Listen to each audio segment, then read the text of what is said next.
Þetta er Erasmus+. Ég heiti Margrét Sverrisdóttir og er verkefnisstjóri í fullorðinsfræðslunni og hér ætla ég að fjalla umsóknir svokölluð skammtímaverkefni sem heyra undir flokkinn nám og þjálfun.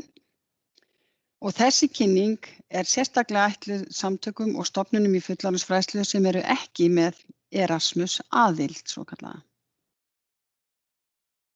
Það er komin ný áætlun 2021 til 2027, næstu 7 árin og hún byggir á frábærum árangri fyrri áætlunar sem var síðastliðin 7 ár en núna er meira að segja tvöfalt meira fjármagn til þess að efla enn frekar þetta frábæra samstarf milli landa.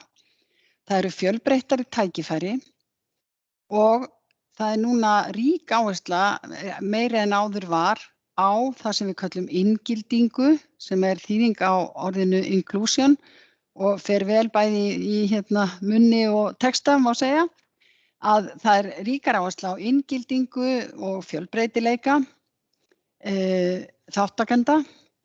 Það er ríkari áhersla á grænt og umhverfisvænt alþjóðasamstarf og stafræna starfshætti og að efla stafræna færni.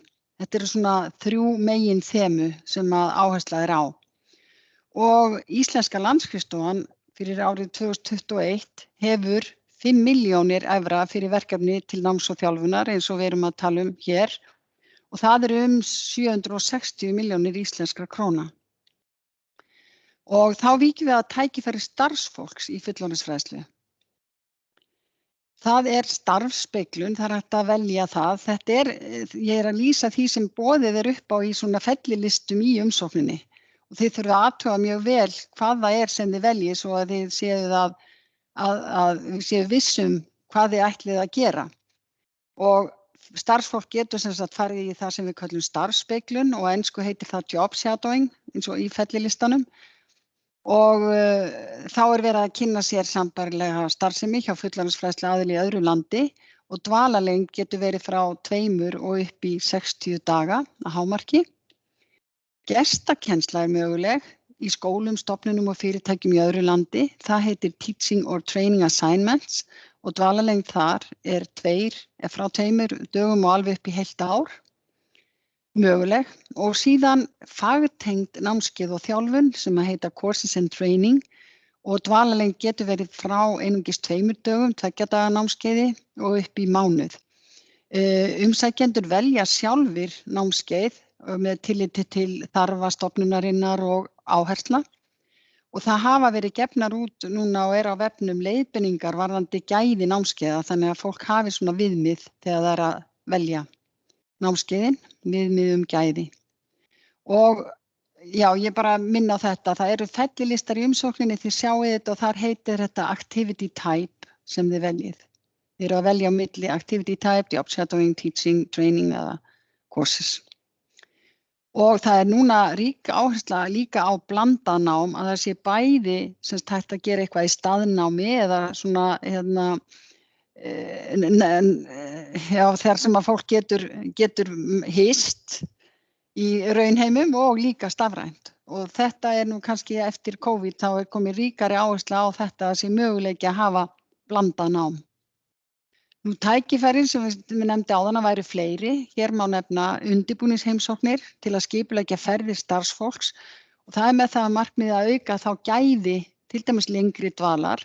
Það er líka þarf oft að huga sérstaklega að ferðum þáttakenda sem að hafa svona minni möguleika á þáttöku eða eru eitthvað, hafa minni tækifæri en almennt og þó má ekki fara í undirbúningsheimsókn bara til að undirbúa fagtengd námskeið eða þjálfun starfsfólks.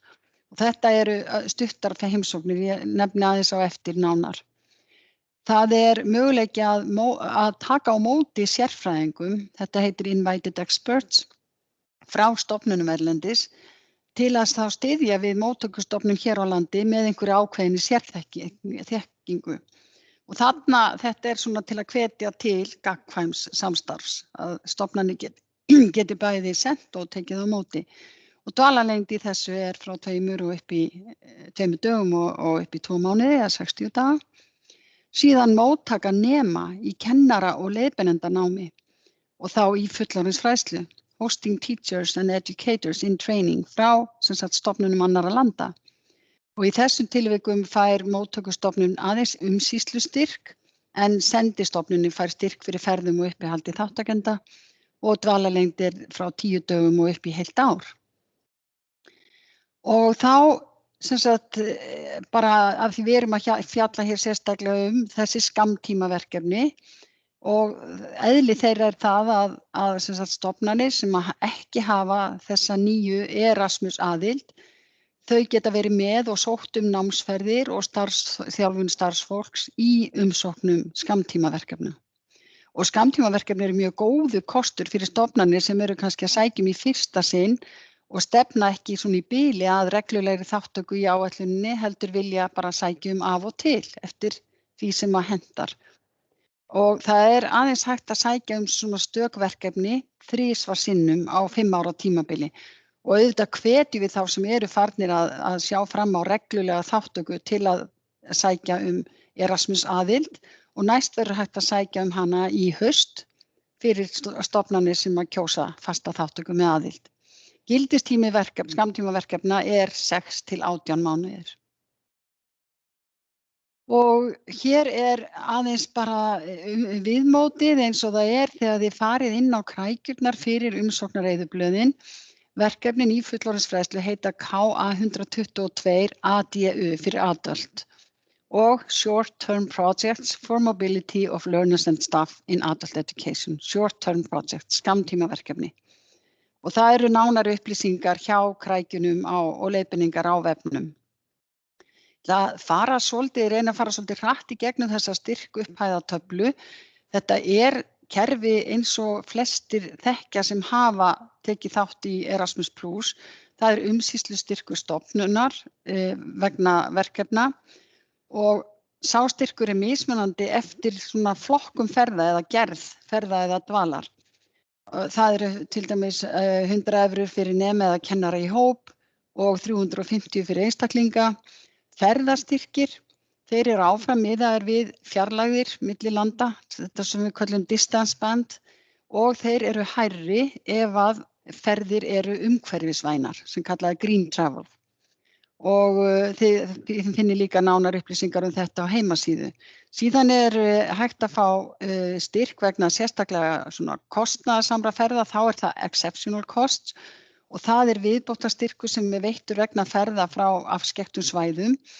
En þá byggir hann á raunkostnaði og fæst greiddur, þá þarf að halda mjög vel utan raunkostnaði sem fæst þá greiddur bara að 80%.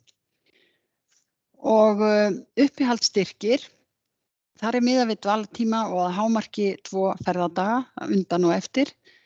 Og ef að ræða grænan ferðastyrk, þá mega ferðadagar vera fleiri. Ef fólk er að leitast við að ferðast umhverfisvænt. Það getur tekið lengri tíma, segjum að það væri lest í staðinn fyrir flug og svo framvegis. Og þetta er mismunandi eftir löndum og dvalarlengd. Námskeiðsgjöld eru 80 evrur á mann á dag, en þó hámark 800 evrur á mann því það er bara gert ráð fyrir hámarks 10 dögum. Síðan er sérstakur stuðningur vegna inngildingar eða inclusion til að efla þáttöku þeirra sem að eiga minni möguleika. Þá er hægt sem sagt að fá styrk vegna undirbúnings og skipulagningar, ég nefndi áðan, og svo styrkur vegna raunverulegs viðbótarkostnaðar sem er 100% raunkostnaðar. Og þetta er mjög mikilvægt. Það er greitt að fullu fyrir þáttöku þeirra sem að eiga minni möguleika. Og síðan er með einnig mögulegt að sækja viðbótarstyrk eftir að verkefni hefjast þegar kannski kemur í ljós að einhver þarfnast svona styrkjar. Og þarna eru undirbúningsheimsóknir, þar er styrkur vegna ferð og uppihalds 575 evrur á þáttakanda og það megi aldrei vera fleiri en 3 í hverri slíkri ferð til að undirbúa aðrar ferðir. Stuðningur vegna tungumálaundirbúnings, þar er OLS tungumálakerfi sem hefur, það er í boði fyrir þau tungumál sem eru þá þar, en ef tungumáli verður ekki inn í því kerfi þá er hægt að fá 150 evrur á þáttakanda. Þannig að þetta er líka hægt að kynna sér betur eða senda fyrirspurn ef þið áttið ykkur ekki á því. Og þá það bara umsóknarfresturinn, hann í skammtímaverkefnin, hann 11. maí 2021 en við vekjum sérstaka athygli á því að í raun og veru þarf að skila umsókninni 10. maí vegna þess að frestur rennur út fyrir hádegi þann 11. Þannig að 10. maí eiginlega lykildagsetningin. Allar nánar upplýsingar á erasmusplus.is og við vekjum sérstaka athygli á Erasmus handbókinni þar sem að allt tíundað. Og svo endilega hikið ekki við að senda póst á mig, Margrét Sverrisdóttir @rannís. Og svo vil ég líka benda á bara að minna að nota tækifærið. Þið sjá í myndina, af því þið eruð í fullorðinsfræðslu, að e-Pali okkar samskipta vettvangur fyrir alla fullorðinsfræðslu aðila í Evrópu. Og nú viðmótið á íslensku og hægt að skrifa á íslensku og það mjög hvatt til þess að verkefni, ef þið fáið styrk, að þá segið aðeins frá verkefnum minn á e-Pali. En gangi ykkur vel að sækjum og ég bara hlakka til að eiga samstarf við ykkur í framtíðinni.